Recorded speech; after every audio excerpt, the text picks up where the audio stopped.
Fala aí pessoal do YouTube, Fox Walker Bernard, voltando aqui com mais uma análise da série Fear the Walking Dead. Dessa vez vamos falar precisamente do episódio 2 da terceira temporada, né, que lançou, pelo que parece, junto com o primeiro episódio da própria terceira temporada. Eu não sei exatamente por quais motivos eles lançaram os dois episódios ao mesmo tempo, eu não sei se era por causa de um desespero para conseguir telespectador, ou se foi simplesmente uma organização um pouco diferente da parada toda. Mas enfim, como vocês sabem, nesse vídeo eu vou levar os pontos positivos e negativos em consideração, como também os momentos mais significativos. Então vamos começar com essa análise.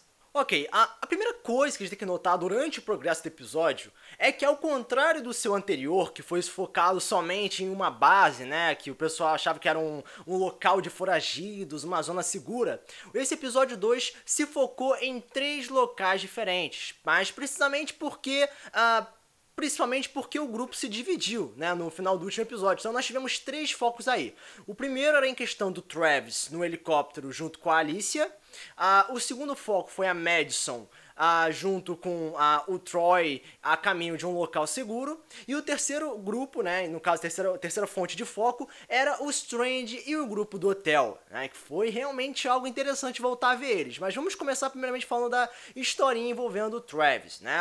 A gente sabia que ele estava no ar e tal, então parecia ser uma zona segura, mas durante o progresso, envolvendo algumas conversas iniciais, o helicóptero começou a ser alvejado, né? O helicóptero começou a levar tiro e tal, e isso acabou danificando o meio de transporte, como também ao mesmo tempo acabou ferindo o Travis no pescoço. O cara levou um tiro no pescoço, sangrou pra caralho e tal, e levou esse questionamento: será que o personagem ia morrer naquele momento? Aquilo foi uma situação um tanto surpreendente, né? Eu acho que ninguém esperava que um personagem, digamos assim, protagonista, apesar dele ser meio bosta, sofrer um tipo de dano tão elevado naquela altura do episódio, né? No início logo, caramba.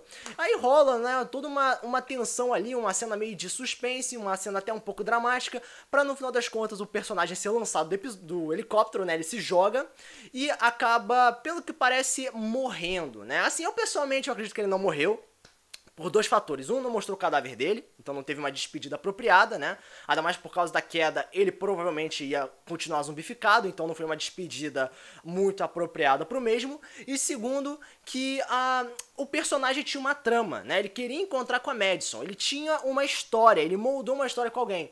E o fato dele morrer, quer dizer, a possibilidade dele morrer, não faz essa trama ser completa.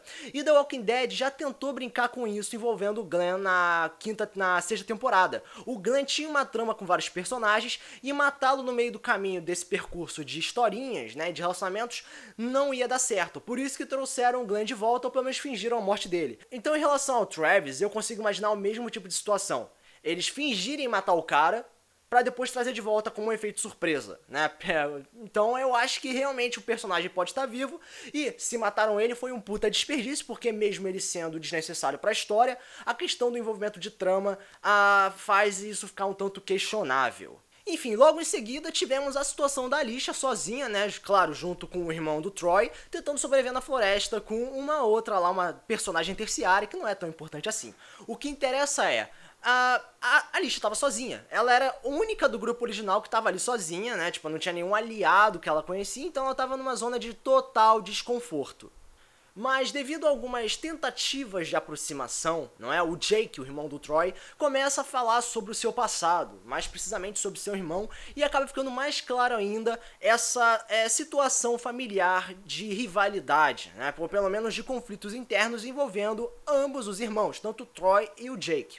E é curioso isso, porque isso já foi mostrado levemente no último episódio e se repetiu no segundo. E isso pode ser uma indicação de que os irmãos vão brigar mais ainda futuramente, podendo causar a morte de um dos dois. Eu não sei vocês, mas isso já deixou um pouco claro que vai rolar uma confusão.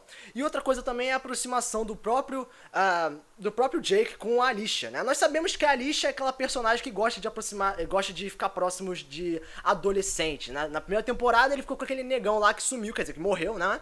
Na segunda temporada com o cara do barco. E na terceira temporada agora parece que ela encontrou uma possibilidade de um novo romance. Claro que isso não foi fortificado justificado ainda, mas esse laço com um bonitão e tal pode indicar também essa questão de novamente repetir essa trama da Alicia querer ficar com alguém. Eu não sei, eu tô com medo dessa personagem porque ela é meio instável, sacou? Em relação às histórias específicas, mas pelo que parece, né, de acordo com algumas situações de conflito na floresta envolvendo zumbis, a Alicia conseguiu proteger o Jake contra alguns mortos-vivos. E isso, claro, mostra uma indicação evolutiva da mesma, pela sua capacidade de ajudar os outros que ela não conhece.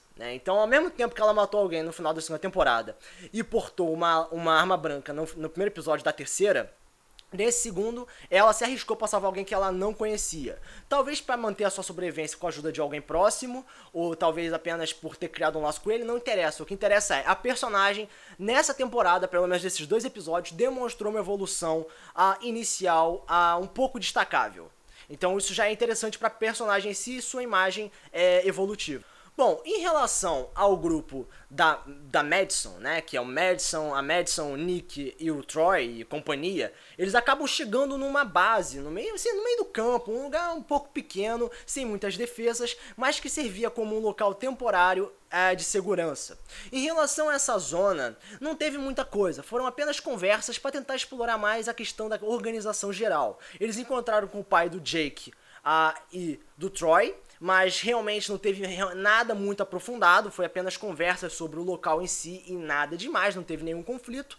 A única coisa próxima de uma pequena confusão foi a postura do Nick de querer, como eu posso dizer, ser contra aquela organização, ser contra aquela postura, ser contra aquele grupo específico, né? Então, isso mostra que o Nick pode adotar esse papel de um sujeito, uma figura conflituosa. Em relação ao Strange e o grupo do hotel, que, cara, finalmente eles voltaram, né? Aquilo deu um gancho, né? Na última temporada, a gente não sabia se ele ficou vivo, se ficou morto, enfim.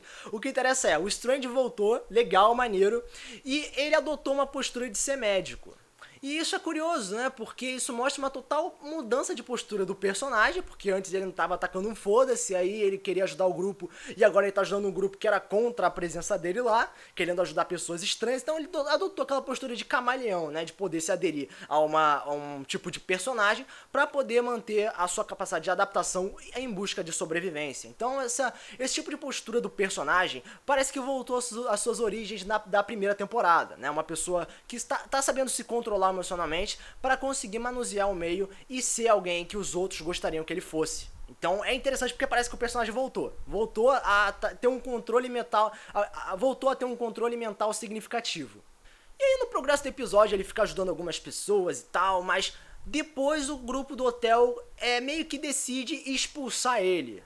Eu achei isso bastante idiota, né? Uma conversa muito infantil, ainda mais porque o Strange ele se demonstrou claramente uma das poucas ou a única figura que sabia não só ajudar a si mesmo, quanto também ajudar os outros. Então meio que expulsar a única pessoa com tais capacidades parecia ser uma jogada muito ruim, mas foi o que aconteceu, o grupo decidiu expulsar ele, porém antes ele tinha que conversar com uma mulher louca lá, né? A mulher louca foi que a pessoa que esfaqueou ele.